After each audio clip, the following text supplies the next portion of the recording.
Hello everyone, my name is Oluwole Godwin. Welcome back to MOG Economics. Today we shall be talking about macroeconomic policies. So what are macroeconomic policies? Macroeconomic policies are the policies that are used to influence the performance of an economy as a whole. So it's as simple as that.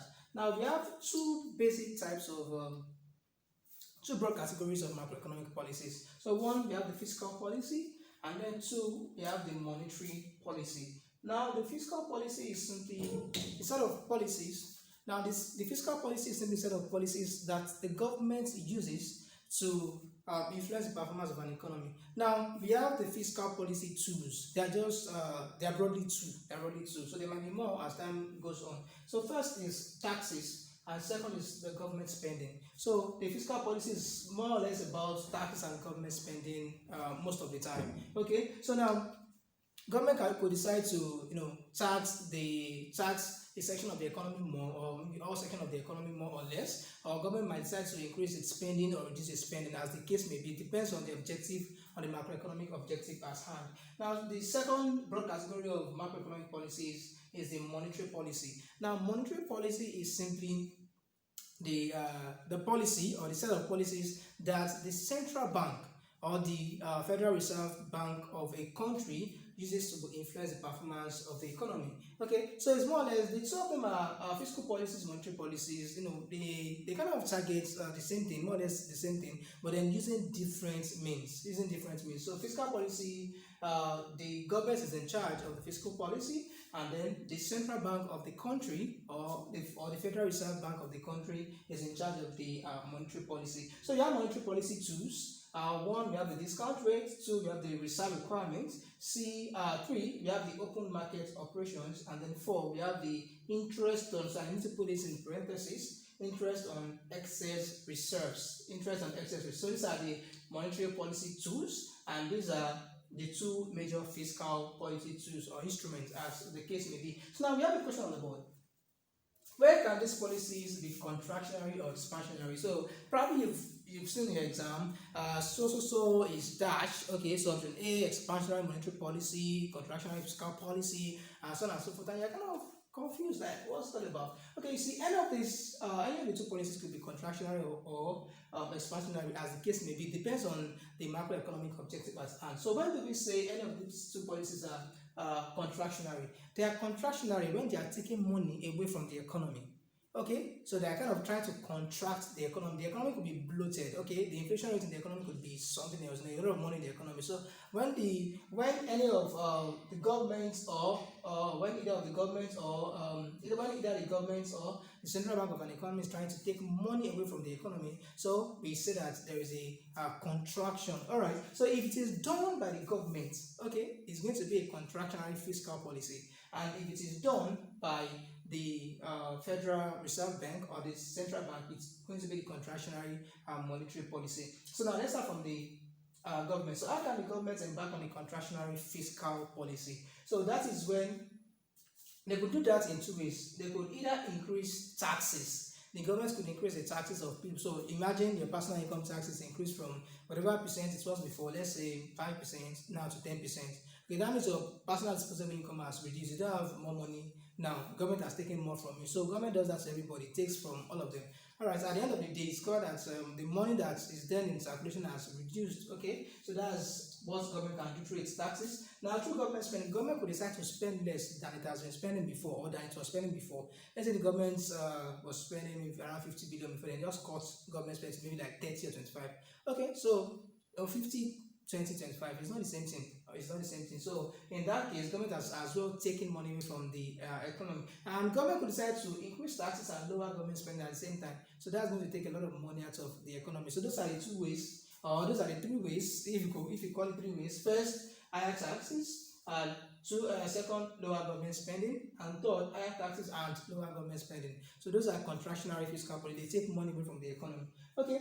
Of course, we know what taxes are: compulsory levy on people, goods, and services, and so on and so forth. Okay, so now how can fiscal policy be expansionary? Just the reverse. If government decides to reduce taxes paid by people, okay, people were paying maybe 5% of their income as taxes before, and government says, give me just 2%.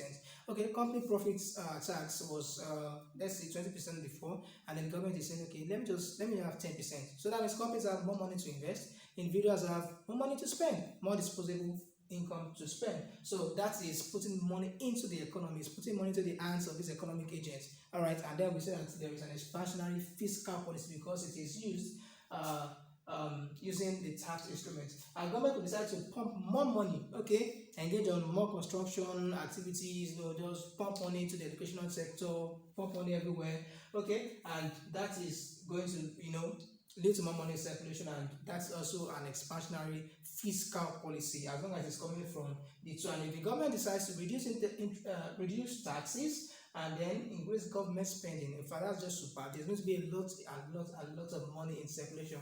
Okay, now monetary policies. So the discount rate. Let's first talk about this four. So what is the discount rate? This discount rate is just the interest rate that the central bank charges on the commercial banks. Okay, it's just the interest rate on loans that the central bank charges on the commercial bank. So that is what the discount rate is all about. So if a commercial bank is coming to the central bank, okay, to get some money, the central bank is a banker's bank. Okay, it's a government bank, it's a banker's bank, it's like the apex body when it comes to banking in a given country. Okay, so if a commercial bank comes and says, I need this amount of money, so the discount rate is simply the interest that the central bank charges on the loan that the commercial bank wants to come and collect. Okay, now what is the reserve requirement? Reserve requirement is also a way by which the central bank controls what happens, the lending power of commercial banks. So all of these are just controlling the lending power of commercial banks. So the reserve requirement is saying, okay, give me 20% out of your separate this amount of cash from your total cash as your minimum reserve. Like in case anything happens, okay, in case anything happens, let this be what you have on ground to to respond to emergency or whatever it is that you want to do. Okay, so that is what reserve requirement is all about. Now, if the central bank should ask the commercial banks to increase reserve requirements, so let me say they were the reserve requirement before was 10 billion naira, and now it is 50 billion naira. So that means there needs to be more commitments from the bank. So the bank needs to put more money in their vaults or put more money with the central bank now compared to what they could compared to what they were doing before. So that's going to reduce their lending ability because it's a total pool of money. So I was removing like 10 billion from, let me say, 80 billion before. Now the central bank is saying that I should remove 50 billion from. So that means I have 30 billion now to lend out instead of the 70 billion that I had initially. Okay, so that's what reserve requirement is all about. Now, open market operation is just talking about the buying and selling of government securities, like treasury bills and so on and so forth. Okay, then what about interest on excess reserves? I was talking about the reserve requirement, the central bank requiring the commercial banks, okay, to have some cash that they are reserving for whatever reason that they should reserve those cash. Now, there are cases where the commercial banks would have more than the minimum reserve requirement. Okay, more. Okay, so what's the another way that the central bank would control the lending power, okay, or could control the amount of money that will be in that reserve is through interest rates. Now, the central bank will decide to pay high interest rates on this reserve. The central bank itself paying high interest rates on this excess reserve. Okay, let me say the central bank says, okay, I need reserve 30 billion out of your money for whatever reason, 30 billion naira, and then at the end of the day there is 40 billion naira. A particular bank is reserving like, so that's 10 billion naira excess. So the central bank could encourage them by paying higher interest, like a high interest rate on that 10 billion naira. So the higher the interest rates, so the more the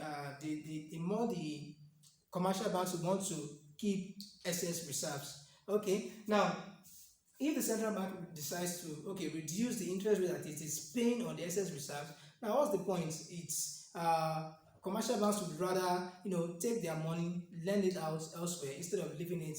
Take like the excess reserve, take them elsewhere, instead of keeping them somewhere with the central bank or in their vault. So that's about that. Now, how can this four tools, monetary policy tools, be contractionary or expansionary. So the discount rates which I was talking about, which is the interest that the central bank charges on the loans that commercial banks are coming to collect, the higher the interest rates, okay, the higher the interest rates, the lower the loans that they come the lower is the tendency for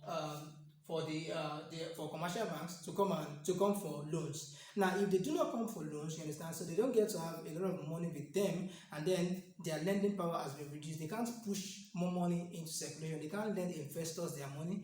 Okay, so they can't push more money into circulation that way, and that is a contractionary monetary policy. So if the central bank decides to charge lower interest rates, of course, who doesn't want cheap loans? So commercial banks will come for more loans from the central bank for one reason or the other, and then they have a lot of loanable funds, to lend out to as many investors as possible. So through that, we get to have an expansionary monetary policy. Expansionary monetary policy. So the higher the interest rate, the lower the tendency of commercial banks to come for loans from the central bank, and that is going to lead to a contractionary monetary, because they can't get money from the central bank, so they don't have a lot of money to push out. You understand? So when investors come, like there's no cash on ground, and there's not enough cash, and so on and so forth. So there's money is being taken away out of, or money is being forced to go into the economy that way, and so that is a contractionary, and vice versa. So what about the reserve requirements? Okay, I think I've explained this the other time. If the central bank says,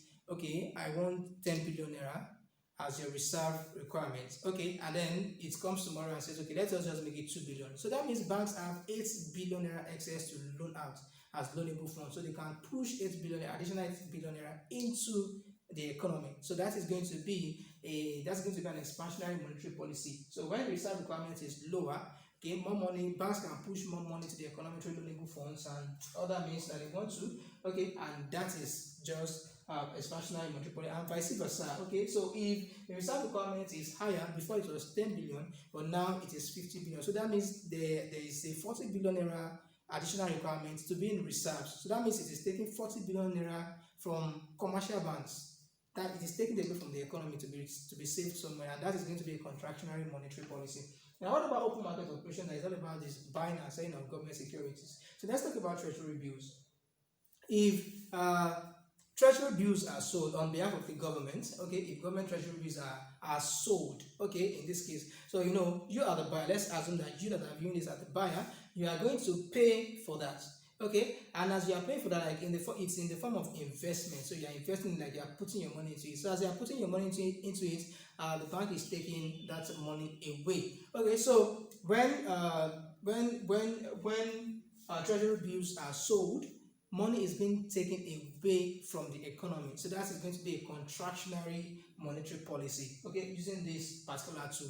And when treasury bills are bought, okay, you've been a holder of government treasury bills, and then the government comes or the banks come now, okay, anyhow, to buy it from you. Of course, you are the seller in this case, so money will be given out to you in form of return on the investment and so on and so forth. So in that case, money is given out to you, and money is given out to every other investor in that treasury bill. So money is being put into the pockets of those that invested. Money is being put into the economy that way. Okay, and that is going to be an expansionary monetary policy, because it is putting money into the economy. Okay, what about interest on excess reserves? All right.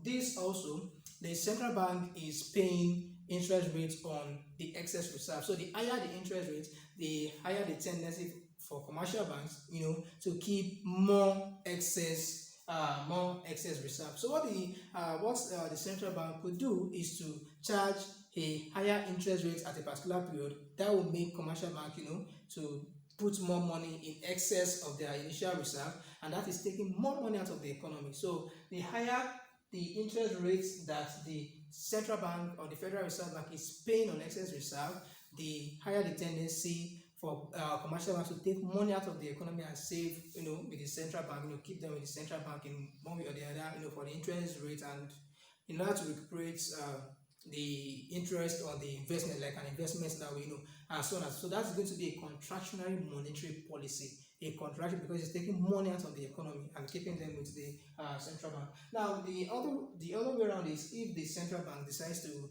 pay a low interest rate on the excess reserve. So in that case, it's not a profitable investment anymore for commercial banks. So they do not keep excess reserve. So they just keep like their minimum reserve, and then take the remaining money, take them out, loan them out to investors and so on and so forth. So that takes money into the economy. All right, and that is going to be an expansionary monetary policy. So I believe you understand all of this. If you have any questions, leave them in the comment section. If you want something to be explained better that wasn't explained well, please leave them in the comment section.